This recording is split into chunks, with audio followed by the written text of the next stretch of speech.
So good morning, everybody. I'm Jenalea Randall. I'm your membership speaker today. We're going to go ahead and jump right in. We're going to review these topics that are featured right here. This 20 minutes, I'm telling you, it goes really fast from a speaker perspective. I will make a note real fast. I have three dogs here, a Cocker Spaniel, a Dachshund, and then a Newfoundland, and they bark at the wind. So if I have to mute and yell at them, let me just apologize right now. They're all cute, but still. Ugh. So real quick, these pets, it's great, but we have each one of you have a different issue or topic or subject matter. And so we're going to focus on just one thing today, but I did want to tell you about some resources available to you through Rotary. So Rotary.org has a slew of resources for membership. It's in the My Rotary section under Learning and Reference. Any topic on membership that you need to research or get information on, they have it. So club assessment, engaging members, connecting with prospects, welcoming new members. Rotary.org has a PDF, a learning center class, or a worksheet to help you with that. So it's you have to log in to Rotary.org, to My Rotary, but it is worth the time going on there to review what they have. Each district also has a district membership chair. And, I was mentioning that you each have specific topics that you really want to address in your club. This is where district membership chairs come in. I love being invited to talk with the presidents or the leadership team of the clubs, or even to clubs in general, to the entire membership, to talk membership. So that's when we can really get in depth with what your club has encountered or is encountering, and how can we support you and assist you with that. I love brainstorming with people. In fact, the end of our presentation, if there's time, we will do a little bit of brainstorming and just group sharing. I think that's where real boots on the ground resources happen. You also all have an assistant governor that can assist you with topics that you're dealing with. And then both clubs or both districts have websites. The district governors put a ton of information on there. There's also a membership section on them. I apologize, 5710. I do a terrible job of keeping mine updated, but it's a goal. It's always a goal, right? So today, in our short, probably 15 minutes now, we are going to focus on re-energizing and rebuilding Rotary memberships during this difficult time that we all have experienced. So recently I read a story about not a Rotary club, a service club in Texas. They sounded a lot like Rotary. They had an aging membership, but they had done a really nice job in the past few years of bringing in younger members. They were really engaged in their community, doing a lot of great service, donating money, donating hours. But everything had to stop. Meetings stopped, service projects stopped, and it's all because of COVID. I think they were in that community for 90, 100 years. I mean, they were an establishment in that community, and they decided to close their chapter, and all because of COVID. Their final act of service was to donate the $80,000 in their coffers to their community, their final act. It just broke my heart. And I just don't want that to happen to any Rotary club anywhere, because we do such great things. As COVID continues, as communities spread, the numbers are bouncing up and down. We're trying to get vaccinations to catch up with the spread. It's going to be really important for each of us to remind our members of the value that Rotary delivers to them personally, professionally, and to remind them of the service, the value of our service, not only in our own community, but around the world. The RI president elect said last night that your community is now the world because of Rotary. And that just meant so much to me. And Usha, with the Cat Club, that really is accurate. So, what is our value? Now, I know I'm preaching to the choir here. Each one of us is 1000% committed to our clubs and Rotary. I know that 1000%, right? But for those members that have only been engaging with us virtually, if that, over the past year, we may need to get back to asking ourselves, what value are we offering our members? What are we offering them? To regain or keep our I'm getting all tongue tied, and maintain or perhaps even increase our membership, we must be clear about the value that we provide, not necessarily to service, because I think our service stands alone, but what value to members do we offer them? And then we need to showcase that. And the great thing about Rotarians is that they will then share that with their networks. Membership does not stand alone. It is one of the three legs of the metaphoric stool. Our value is dependent on our club culture, our service, and our members.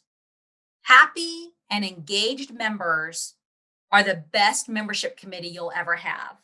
When they're serving, when they're attending, when they're being involved, they naturally share their passion with their networks.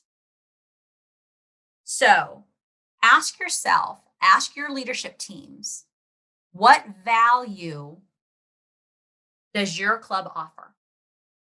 And it's going to be different for every club because we all have our own special essence, don't we? For me, I believe that camaraderie is the heart of Rotary. And I'm going to read the definition of camaraderie to you. And it's going to sound a lot like the four-way test. A feeling of friendliness, goodwill, and familiarity among the people in a group. The heart of Rotary that we bring people together. When we come together, whether it's for our meetings, for our service, our socials, fundraisers, we're socializing, we're creating friendships, we're building goodwill, we're creating memories.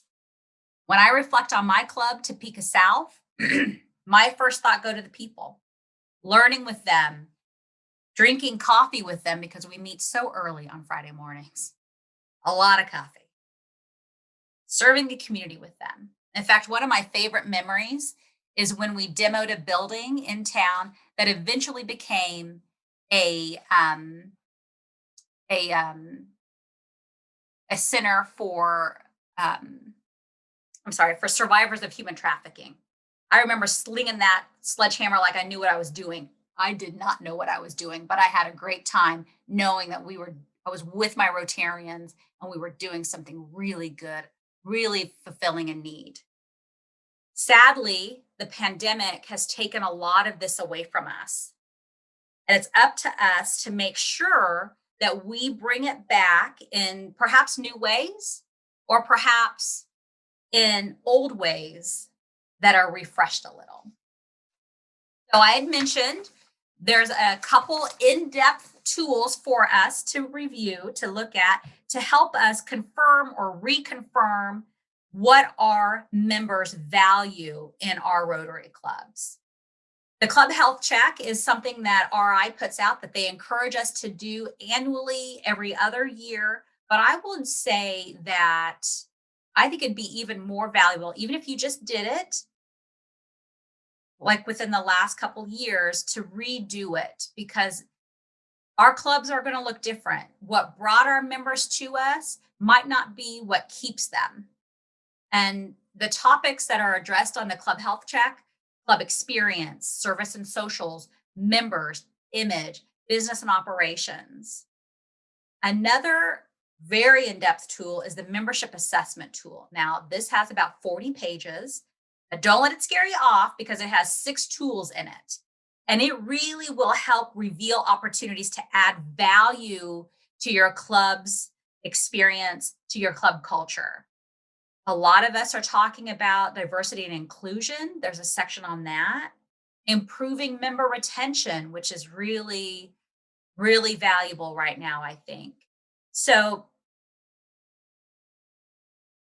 both of these will take some time and dedication from you, from your boards, but I believe they could be worth it, especially for what's we've just all experienced. So you're probably wondering, what in the world, these are going to take a while. What can I do right now to make a difference, to make an impact? Well, there are some opportunities, one of which is an oldie but a goodie, our fireside chat. Paul Harris, they literally would gather around a fire to talk about the club and what, opportunities and issues. So perhaps you bring that back. Board buddies. When I was president in 19 to 20, that was something that I did with my board. I divided our club. We had about 130 people at the time, divided them up, gave, I think, each board member 8 to 9 club members and said, please connect with them. Email, leave a voicemail, drop a card in the mail. They need to know that we care about them outside of a club meeting, because we were virtual that way. They need to know that we're thinking about them. Even if you don't talk to them, the fact that you left a voicemail, dropped an email to them will mean something. You do get to talk to them. Don't justify, just listen. Many of us just need to be heard right now. So listen to what they're saying, take it in, and analyze it against the other information you're receiving from other club members and communicate with them. As this exhaustion continues, as social isolation continues, as masks continue, vaccines are coming, they're here, but it's not as open as I know I had hoped. So communicating with them. What is the club talking about? This is the challenges we're still having. This is some of the opportunities we're trying to start. Communicate with them. Be sure to ask specific questions. What are you trying to learn from them? What are some of the issues you're trying to get more data on? Ask specific questions around that. But also, what do they miss? What are they looking forward to? How comfortable are they meeting again? My club did fireside chats last month, and we had specific questions about meeting in person again. How comfortable are they? Do they want to do hybrid? Do they want to go all in as soon as we have a place that we can meet again? As we meet at a university. Ask specific questions that you're trying to get answers to. Test the waters. Thank goodness winter is behind us. I can't handle another below 30-degree day.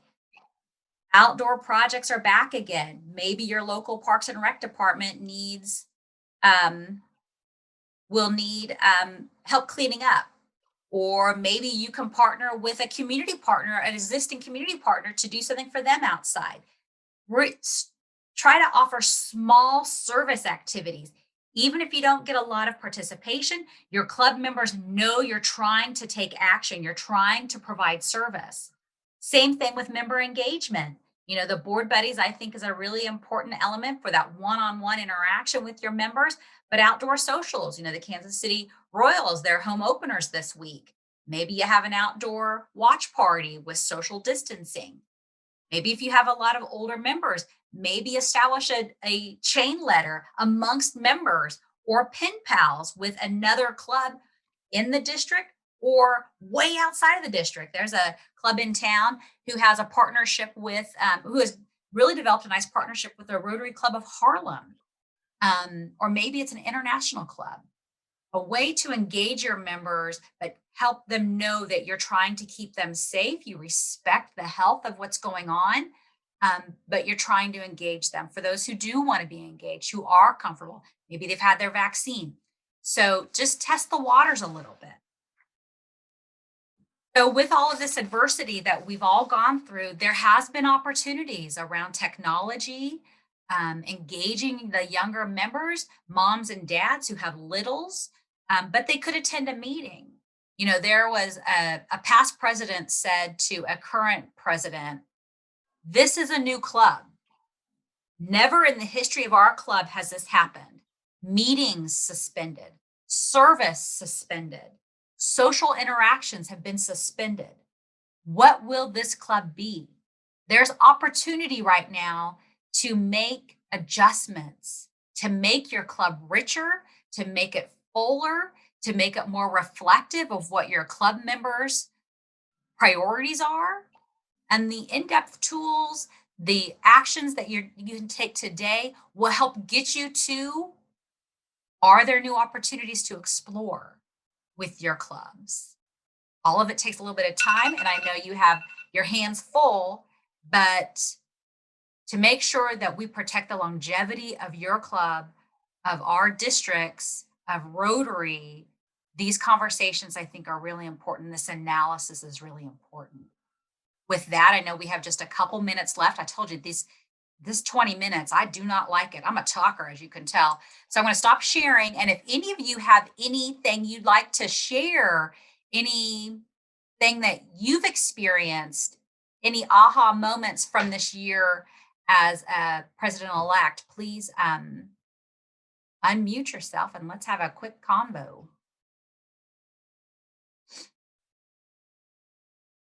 If we have members who just haven't been showing up, um, what are some of the good techniques to get them engaged again? Well, I would say if the individual who brought them in is still in the club, reach out to them so they're a mentor. Or if you have a membership chair, have your membership chair reach out to them. Some of these tactics that I've talked about, you know, giving them a phone call or dropping a letter or an email to them is is helpful. Um, but remember, just because they're not attending your virtual meetings does not mean they're not thinking about Rotary. That I think a lot of people are just giving each other grace right now. But I think it's important, if you know that you have not seen people, reach out to them. Try to have a conversation with them. Make sure they know that you care about them and that you're wondering how they are. Thank you all so much. Good luck during your year as president. Let me know how I can support you. Okay? Take care.